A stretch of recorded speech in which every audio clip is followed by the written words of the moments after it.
wabwino wa lero lachiwiri ndipo ndi nthawi ya nkhani kuchokera kuno ku MBC. Muli ndine Aida Chiwaya, koma poyamba nayi mitu yake. Msika wa fodya autsekulira ku Lilongwe ndi pempho kwa kampani zogula kuti adzigula fodya pa mtengo wabwino.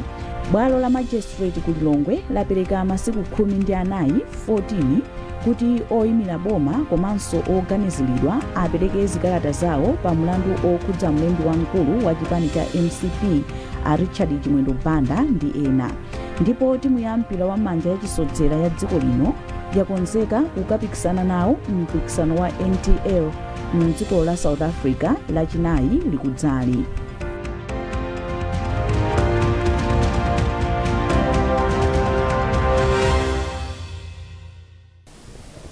Takulandirani mu nkhani zathu. Msika wa fodya autsekulira ku Lilongwe ndi pempho kwa kampani zogula kuti zizigula fodya pa mtengo wabwino kuti nawo alimi azipeza phindu.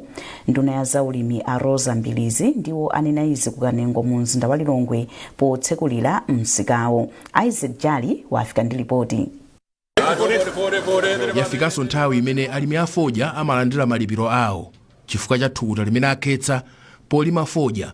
Mbali inayi akuthandizira kuti dziko lino lipeze ndalama zakunja forex. Potsekulira malonda a fodya ku Lilongwe, nduna ya zamalimidwe a Rosa Mbilizi yapempha makampani onse ogula fodya mdziko muno kuti choyambirira aziyika zofuna za alimi patsogolo pambuyo pa china chilichonse. A Rosa Mbilizi achenjeza kuti pasapezeke ogula fodya wina aliyense amene azigula fodyayo pa mitengo yotsika kwambiri yosiyana ndi imene boma lakhazikitsa. Pamenepa a Rosa Mbilizi atsimikizira alimi mdziko muno kuti boma la Profesa Arthur Peter Mutharika layika mtima kwambiri poteteza alimi ku nkhanza zina zilizonse zimene amatha kukumana nazo, kuphatikizapo kudyeredwa masuku pamutu ndi makampani ogula fodya. Mbilizi anapemphanso makampaniwo kuti ngakhale dziko lino lalima fodya ochuluka kwambiri, nkofunika kuti makampaniwo agule fodya yense ngati momwe adachitira malonda a fodya a chaka chatha. Iwo apemphanso bungwe limene limayang'anira ulimi wa fodya mdziko muno la Tobacco Commission kuti liwonetsetse kuti alimi akulima mulingo wa fodya yekhayo ogwirizana ndi amene ogula akumufuna. A Rosa Mbilizi apemphanso a Tobacco Commission kuti nthawi yakwana tsopano yokuti ayambe kupeza njira zina zopangira katundu osiyanasiyana kuchoka ku fodya malo mongodalira kugulitsa fodyayo ngati momwe zikuchitikira panopa. A Rosa Mbilizi anapemphanso alimi kuti asamale kwambiri chilengedwe kamba kuti nchofunika kwambiri pa ulimi wawo wa fodya, komanso apewe kulembana ntchito kuti adzigwira ntchito m'minda ya fodya pofuna kuti fodya ochoka kuno ku Malawi azikhala kuti wakwaniritsa zonse zofunikira zimene ogula fodya ngakhalenso opanga katundu osiyanasiyana a fodya amadzifuna ku maiko akunja. Pa ntchitidwe otulutsa fodya kuchoka mdziko muno kupita naye maiko oyandikana nawo, a Rosa Mbilizi achenjeza kuti ntchitidwe umenewu si wabwino ndipo usachitike. Tikatenga fodya wa pa contract ameneyo ndaona kuti akugulidwa kwambiri, akugulidwa bwino kwambiri, ndipo tikwayamikira ma buyers athu kuti apitirize zimene ationetsa koyambirira kuno. Mmene ndimabwera kuno, a President Professor Arthur Peter Mutharika anandiuza motsimikiza kwambiri kunena kuti ndapange woni anthu alimi athu even mavenda kuti asatuluse fodya mdziko muno, ndipo tigwirisa ntchito nthambi zathu zonse zachitetezo kuti fodya wathu atetezedwe asatuluke kunja kwa dziko lino. Abi Matanda ndi wachiwiri kwa wapampando wa Isaac Jali, MBC Lilongwe. Wachiwiri oyamba kwa spikala wa nyumba ya malamulo a Victor Musowa wati maphunziro a sabata zitatu a aphungu a nyumba ya malamulo athandizira aphunguwa kukhala ndi luso lapadera komanso kupititsa patsogolo ntchito yawo. A Musowa alankhula izi pomwe amatsekulira maphunziro a gulu loyamba la aphungu a nyumba ya malamulo omwe akuchitikira ku skulu ya ukachenjede ya Malawi School of Government mu mzinda wa Lilongwe. Olive Phiri wadza ndi ripoti ili. Maphunziro aphungu a nyumba ya malamulo akuti anayamba mzaka za 1990 ndipo akuti athandizira kuphunzitsa aphungu kukhala ndi luso loyenera, kuthandizira zomwe akukambirana kukhala zapamwamba komanso kupanga ziganizo zoyenera mu nyumba ya malamulo. Wachiwiri woyamba kwa spikala wa nyumba ya malamulo a Victor Musowa ati maphunzirowa ndi njira imodzi yothandizira kuti nyumba ya malamulo izigwira bwino ntchito yake. Amusowa ati maphunzirowa ndi othandiziranso kuti aphunguwa adzigwira bwino ntchito yawo yopanga malamulo yoyimira anthu ndi kuonanso momwe zinthu zikuyendera mdziko. Iwo alimbikitsa gulu loyamba la aphungu omwe akutenga nawo gawo pa maphunzirowa kuti achilimike pa maphunzirowa kuti akapita ku nyumba ya malamulo zokambirana ziziyenda bwino monga momwe zimayenera kukhalira. Maphunziro awawa ndiyo aphungu aja akamatuluka kunoko tikagawira ntchito yoti agwire ofesi ya speaker ikampasi azigwira musiyeza kuti akuziwa chimene akupanga. Mukoza kuona tayamba ndi moto tuteye mwinoyo chifukwa chamene vision ya speaker ilili tayamba ndi moto kwambiri andifuna tauza malayi kuti tikangophunzira kuno moto uja ndiye kuti wakwera. M'mawu ake mkulu wa sukulu ya ukachenjede ya Malawi School of Government yomwe ikuphunzitsa aphunguwa Asiatu Chiweza ati ulamuliro wa masiku ano umafunika kupitiriza kumaphunzitsa aphungu powathandizira kuti akhale ndi nzeru komanso luso loyenera. Achiweza ati izi nzoyenera popeza zimathandizira aphunguwa kukhala ndi luso, zimathandizira pakagwiridwe ntchito kabwino komanso zimathandiza kubweretsa kusintha mdziko. Ndiye program ngati imene ndionera kuti inayamba kalekale panopo tapanganso imodzi ndi aparamenti kuti akhale wodzitsata mudi alina lilonse la ntchito zimene amagwira.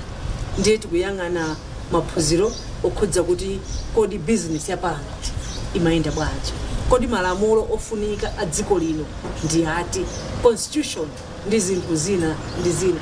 Gulu loyamba la aphungu omwe akutengapo gawo pa maphunzirowa alipo okwanira 45. Maphunzirowa ayika chidwi pa magawo monga malamulo a dziko, mphamvu ndi malamulo omwe amakhudza kayendetsedwe ka nyumba ya malamulo, kupanga malamulo, zaulamuliro, ufulu wa demokrasi, ufulu wa chibadwidwe, komanso kayendetsedwe ka makhonsolo. Olive Phiri, MBC, Lilongwe. Nduna ya zamtengatenga a Japi Muhango yatsimikizira anthu kuti boma lapeza kampani imene imange mlatho oyembekezera wa Nkoma mu msewu wa M5 ku Nkhotakota. Mlatho unaonongeka chifukwa cha mvula ya mphamvu imene inakokolola mlatho ndi kusokoneza mayendedwe a anthu ndi galimoto. Hassan Phiri wafika ndi ripoti. Kuonongeka kwa mlathowo kwachititsa kuti anthu avutike pa mayendedwe pa msewu wa M5 m'boma la Nkhotakota. Nduna ya zamtengatenga a Japi Muhango ayendera mlathowo kuti aone mmene zinthu zikukhalira ndi kupeza yankho la msangamsanga pa vutolo. Iwo ati boma lapeza kampani ya China Civils imene igwire ntchito yomanga mlathowo kuti anthu ayambirenso kuyenda mosavuta.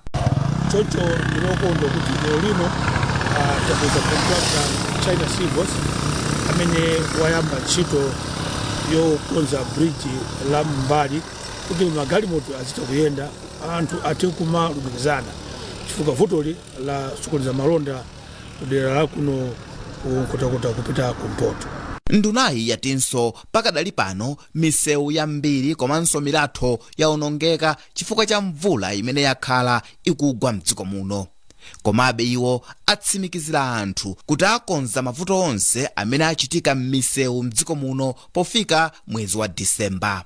Misewu yathu yonse mdziko muno yaonongeka. Ikhala ntchito yayikulu kwambiri kuti tiyikonze. Maona mungwamva apresident Profesa Athapita Mutharika Nkulukuta moyo akhala kukumana ndi makampani osiyanasiyana kuti atithandizire kukuza misewu chifukwa boma paloka kuti peze ndalama zimene zifunike nkhani. Ndionera pano boma lili ngongole yopita 1 trillion ndi makampani ena mapesa mafuta mdziko muno. Izi zichocho kuti ndalama zimene zazo boma silimatolera. Ndi vuto lalikulu. Komabe pasi potsogolera Profesa Mutharika tikupira kuti mina kuti tsogolera panopo zonse tiyamba kuzikonza. Posa boma tikati ku yapsa ntchito yokonzanso misewu yambiri imene yaonongeka. Mulatho wa Nkoma m'boma la Nkhotakota unakokoloka ndi mvula ya mphamvu sabata yatha zimene zachititsa kuti anthu adzivutika kuyenda pa msewu wa M5. Hassan Phiri, MBC, Mzuzu. ndipo bwana mkubwa wa boma la Chitipa a Charles Muhone ati khonsolo yawo yayika patsogolo ntchito zachitukuko zomwe zithandize kusintha miyoyo ya anthu mbomali pogwiritsa ntchito ndalama za Constituency Development Fund CDF zomwe boma layika.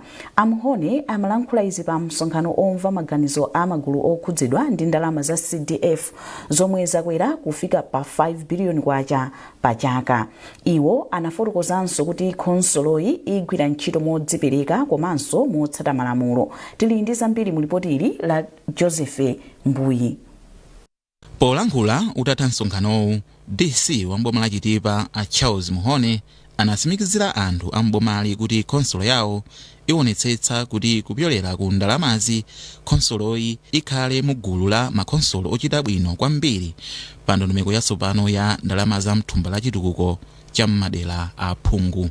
Amuhone anatinso khonsoloyi izipereka pa zitukuko zikuluzikulu zomwe zingasinthe miyoyo ya anthu komanso kuonetsetsa kuti ntchito zonse zikuchitika poyera ndiponso zikugwiridwa mwa ukadaulo kuti zikwaniritse zosowa za anthu. Muno mchitipa tikhala tikugwiritsa ntchito 25 billion miyezi 12 imene ikubwerayi. So timawunikira zitukuko zimene tipange kudzera mwa adindo apa VDC, ma MP, ma councillors, mafumu komanso ndi ma DEC members amene tinali nawo limodzi. Phungu wa dera la Chitipa Chendo a Moses Mulenga anayamikira boma chifukwa chokhazikitsa ndondomeko ya CDF yomwe yakwera kufika pa 5 billion kwacha. Pa chiganizo chonena chobweretsa CDF ambiri amaganiza kuti zandale kuti DPP iwine, koma mmene apangira implement ndife osangalala kwambiri. Mawu ake mfumu yayikulu Kameme nayo yati kupereka ndalama zokwana 5 billion kwacha ku dera lililonse la phungu kukuonetsa kuti boma ndilozipereka pa nkhani zachitukuko. Msonkhanowu unapereka mwayi kwa magulu a anthu osiyanasiyana kuphatikizapo mafumu, makhansala, aphungu komanso magulu ena kuti akambirane za ndondomeko yatsopano ya CDF yomwe cholinga chake ndikupititsa patsogolo miyoyo ya anthu am'madera. Mukuonera nkhanizi kuchokera kuno ku MBC. Tentonenso mitu yake. Msika wa fodya autsekulira ku Lilongwe ndi pempho kwa kampani zogula kuti adzigula fodya pa mtengo wabwino. Bwalo la Magistrate ku Lilongwe lapereka masiku 14 kuti oyimira boma komanso oganiziridwa apereke zikalata zawo pa mlandu okhudza mlembi wamkulu wa chipani cha MCP a Richard Chimwendo Banda ndi ena. Ndipo timu ya mpira wa manja yachisodzera ya dziko lino yakonzeka kukapikisana nawo mpikisano wa NTL mdziko la South Africa lachinayi likudzali.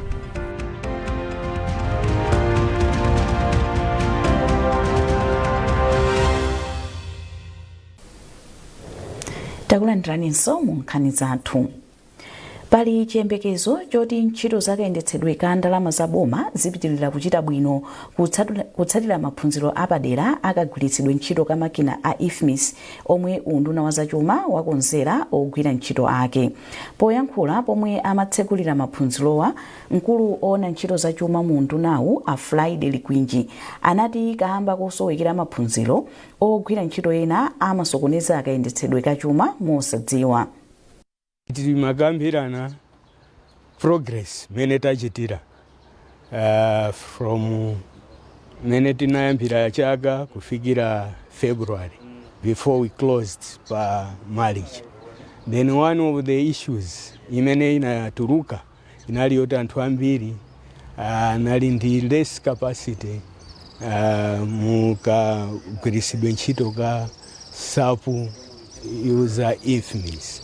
So tinachitenga chiganizo kuti tipange training imeneyi ministry yaikulu imene tikuchita implement Pillar 1 ya Malawi 2063 agriculture productivity and commercialization, and it follows kuti timalandira ndalama zambiri.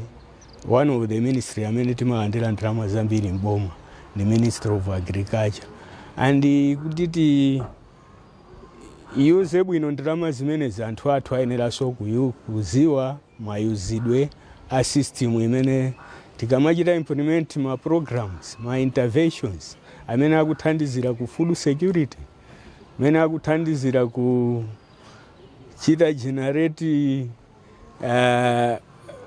forex through export crops, ate kuyuza bwino ndalama zimene so that ma interventions iso akhali. Mmawu ake mkulu wa IFMIS amasauko kumwenda ati pakutha pa maphunzirowa ogwira ntchitowa apeza ukadaulo onse oyenera. Choyamba ndithokoze aunduna wa zamalimidwe popeza ndalama zoti tithe kupangira training imeneyi. Tikuyembekezera kuti pakamatha 2 weeks imene ikuyamba lero anthu amene asonkhana kuno kuchokera ku nduna wa zamalimidwe aphunzira ndi kudziwa kagwiritsidwe bwino ka ntchito ka system yathu ya IFMIS po ma areas ngati kupanga ma payment ogula zinthu ndi ma payment in general. Choncho tindi chikhulupiriro kuti ikatha training imene akhala atadziwa kugwiritsa bwino ntchito IFMIS kuti zinthu zina ndi zina zimene amalakwitsa athe kumakagwira bwino ndi kuzilongosola mopanda mavuto ena. Bwalo la milandu ku Lilongwe lapereka masiku 14 kuti oyimira boma komanso oganiziridwa apereke zikalata zawo ku bwaloli pa mlandu okhudza mlembi wamkulu wa chipani cha MCP Richard Chimwendo Banda komanso Alfred Dala Kadula. Awiriwa akuwaganizira kuti amafuna kupha a Frank Chiwanda mu mwezi wa February chaka cha 2021. Tili ndi ripoti ili la Olive Phiri. Pamene bwalo linakumana lolemba kuti oganiziridwa awauze kuti mlandu wawo upita ku bwalo lalikulu, oyimira oganiziridwa kukhwima mchizi anapereka pempho ku bwaloli. Iwo ati mbali yawo ikukhulupirira kuti bwaloli likuyenera kuchita kafukufuku osonyeza umboni wa mbali ya boma mlandu usanapite ku bwalo lalikulu. Ifeyo ngati ku defense timaona bengati kuti pali zinthu zina zimene court liyena kuwunikira bwinobwino kesi isanapite kwa court. Chikhulupiriro chathu tikuganiza kuti palibe mlando wina uliwonse umene Achimwendo anapalamula pachifukwa chimenecho sakuyenera kuzunzika kuti mpaka zikafike kwa court, pomwe panopa papita miyezi 4 aboma sanatipase umboni wina uliwonse umene ali nawo zokhuzana ndi nkhani imene anena kuti Achimwendo anapanga. Oyimira mbali ya boma pa mlandu adziko ndi anthu malunda ati mbali yawo sinalandire kalata la pempholi mu nthawi yabwino kuti iwowo apereke kalata zawo pa pempho la ambali yoganiziridwa. Owayimirira anthu awiriwa anapempha bwalo kuti iwo akuona kuti mlandu umenewo sioyenera kuti upite ku bwalo lalikulu, ndipo anapempha kuti pakhale kafukufuku okuti bwalo limene laling'ono lipange mlandu asanapange chiganizo chopitisa ku bwalo lalikulu. Ife boma tinadzidzimutsidwa, choncho tinapempha kwa bwalo kuti atilole kuti ife kuyankha kwake kwakukulu kukhale kochita kulemba, ndipo bwalo agwirizana nafe atipasa masiku 14 kuti tithe kukonzekera zikalata zathu ndi kupereka ku bwalo limenelo.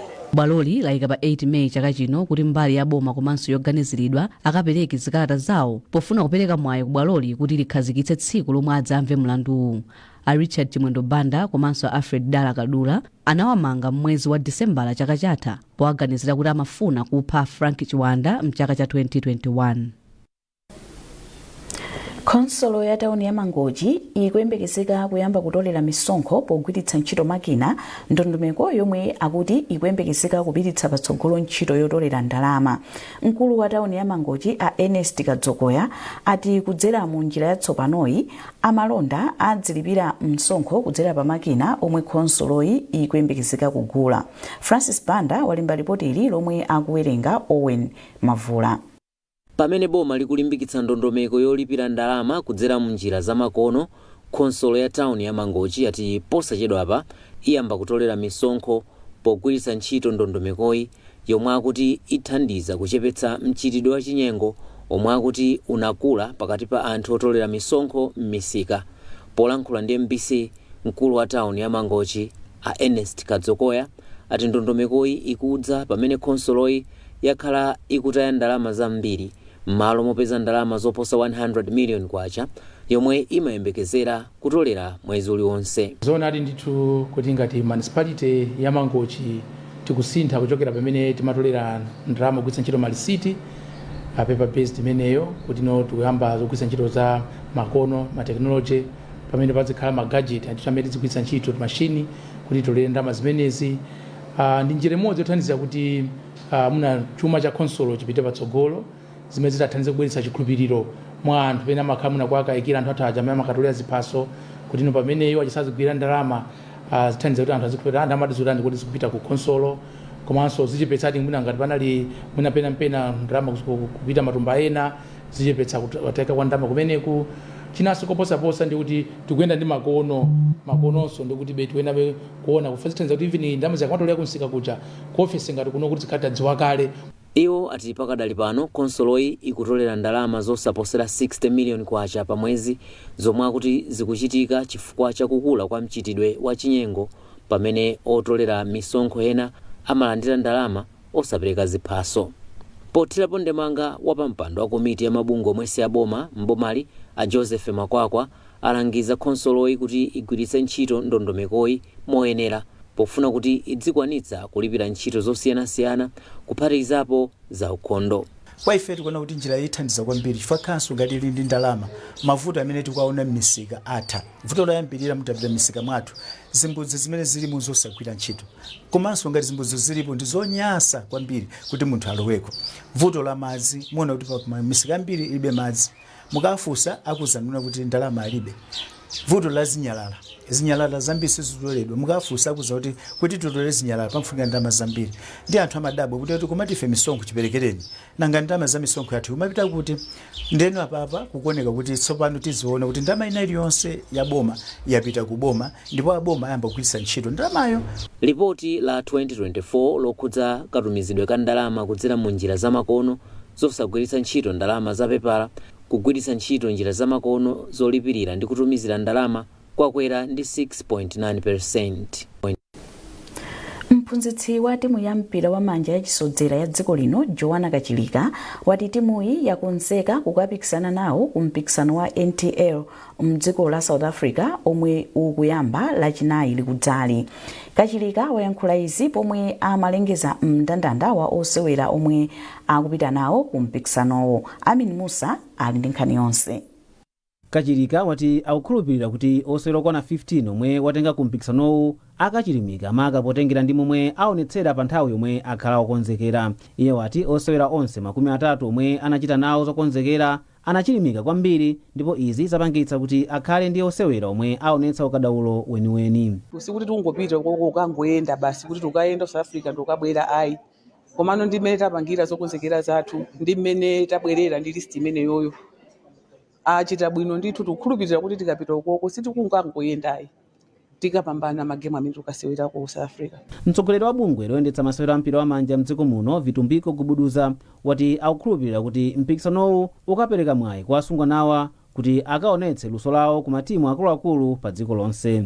Ifeyo tikukhulupirira kuti njira imene tikuyikayi komanso motsogozedwa kapena ndi support yochokera ku boma komanso ndi kumukulu itithandiza kunena kuti pathway yathu ya atsikanawa ikamakafika ku senior team akhale kunena kuti anthu akhwima kale ndi makompetition amene akusewerawa kuti azikatha kusewera pa mlingo waukulu. Mkulu wa chitukuko cha masewero ku nthambi ya boma ya Malawi National Council of Sports Wiza Msoya wati kukhala ndi timu yachisozera yokwanira monga iyi ndi njira yabwino pofuna kukhala ndi timu yaikulu ya mtsogolo.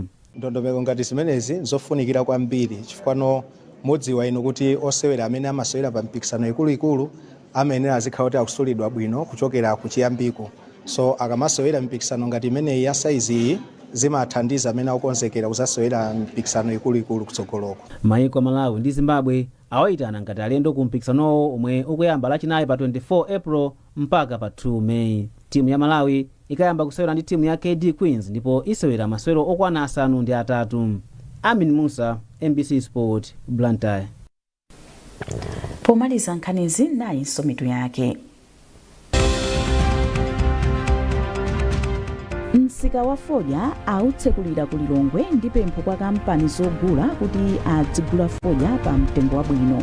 Bwalo la Magistrate ku Lilongwe lapereka masiku 14 kuti oyimira boma komanso oganiziridwa apereke zikalata zawo pa mlandu okhudza mlembi wamkulu wa chipani cha MCP a Richard Chimwendo Banda ndi ena. Ndipo timu ya mpira wa manja yachisodzera ya dziko lino yakonzeka kukapikisana nawo mpikisano wa NTL mdziko la South Africa lachinayi likudzali.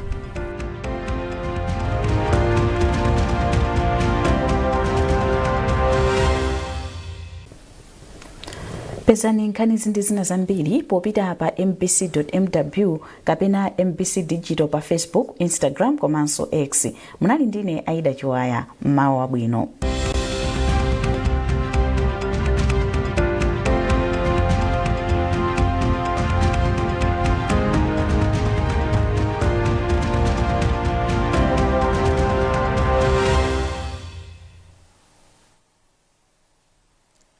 Ndani nanga mwadziko bwanji tuone mmene nyengo ikhala tsiku la lero.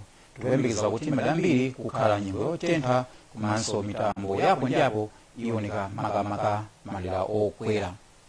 Zikhala chonchi kamba kuti tikulandira mphepo zomwe zofunda komanso zachinyontho chochepa kuchokera mu nyanja ya Njeranjeya kumafika kwathu kuno. Mphepozi zichokeratu kumvuma. Izi zilimbikitsa nyengo yotentha pang'ono mauno makamaka mchigwa cha Mtsinje wa Chire kumene kumadigiri akhala chama 26 pa miliyoni 2 kumangoji komanso kusalima. Zila pang'ono kunzimba Kasungu komanso Lilongwe ndi Kudedza. Tikuyembekeza kuti kukhala mitambo makamaka okwera malirakeso ochepa akwathu kuno. Mvula zolephera makamaka mbali mwa nyanja chigawo chakumpoto monga ku Kalonga. Masana kuyamba kutentha madambiri moti madigiri afika pa 29 ku Kalonga pamene 28 ku Nkalabe komanso kulikoma ndi ku Nkhotakota. Mchigwa cha Mtsinje wa Chire kumene kukhala kutentha kwambiri moti madigiri akwera kufika pa 36. Kutentha pang'ono Kudedza, Lilongwe komanso ku Kasungu. Tikuyembekeza kuti masana ano kukhala kwa mitambo yochepa makamaka malira okwera koma mvula ingagwe malira ena a mchigawo chakumpoto makamaka malira ake ngati Chitipa komanso ku Kalonga.